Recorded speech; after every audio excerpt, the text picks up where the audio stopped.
სუროგაციის შესახებ კანონის დაზუსტებამდე შვილადაყვანის პროცედურებთან დაკავშირებით კანონში ცვლილებები იგეგმება. საკითხზე ჯანდაცვის სამინისტრო მუშაობს. რა პრობლემებს აწყდებიან მოზარდის შვილადაყვანის მსურველები? გახანგრძლივებულ პროცედურებს მინისტრი სერგეენკო და ამ საკითხზე მომუშავე სპეციალისტები სხვადასხვაგვარად ხსნიან. რას გულისხმობს არსებული კანონმდებლობა და როგორია პრობლემის მოგვარების გზა? სოფო ბერიძე დეტალებს.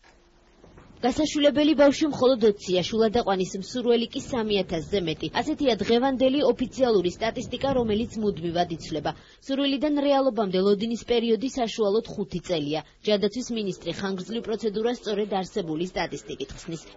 სირთულე იმდენად იმაში არ არის, რომ რეგულაცია არის გართულებული, არამედ იმაში, რომ ეს სურათი გვაქვს საბედნიეროდ არ არის ბევრი და საქართველოში, რომელიც მიატოვებდა შვილს და ასე ვთქვათ, ჩასვამდა იმ ჯგუფში, რომელიც გაშვილებისთვის არის განკუთვნილი.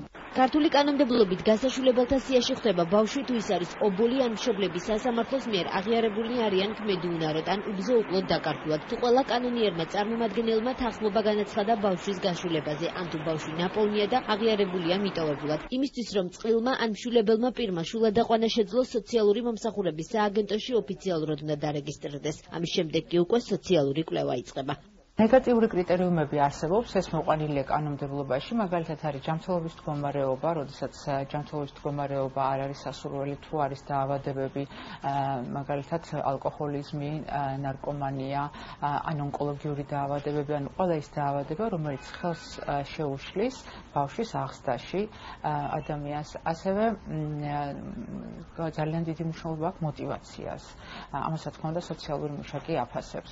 აღნიშნული პროცედურა საქართველოში შვილადაყვანისა და მინდობითი აღზრდის შესახებ საქართველოს კანონით რეგულირდება. 2010 წლის რედაქციაში შესაძლოა მალე ცვლილება შევიდეს. დაზუსტეს შვილადაყვანის მსურველის ასაკობრივი ზედაზღვარი და განისაზღვროს სხვა მნიშვნელოვანი დეტალებიც. კანონმდებლობაზე მეტად პრობლემას ბავშვთა უფლებების დაცვაზე მომუშავე არასამთავრობო ორგანიზაციები პრაქტიკულ საქმიანობაში ხედავენ. ის პროფესიონალები, რომლებიც უნდა მოქმედებდნენ ბავშვის ინტერესებში, ისინი მოიკვლევენ თავის კვალიფიკაციით, თავის სამუშაო პირობებით, ღირებულებებით ზოგადად, რომ ადგენენ და თქვათ იმოქმედონ ბავშვის ჭეშმარიტი ინტერესების საკეთილდღეოდ. ყველაზე მეტი საჭიროება არის აი სოციალური სამსახურების მუშაობის გაუმჯობესების კუთხით. რათა ის კანონი რაც არსებობს, თუნდაც ის კანონი რაც არსებობს, სულ ცოტა ეფექტიანად იქნეს გატარებული ცხოვრებაში.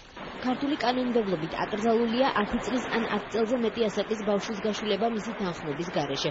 შვილადაყვანა არ შეიძლება პირობით, ვადის მითითებით ან წარმომადგენლის მეშვეობით. შვილებელსა და გასაშვილებელ ბავშვს შორის ასაკობრივი სხვაობა 16 წელზე ნაკლები არ უნდა იყოს.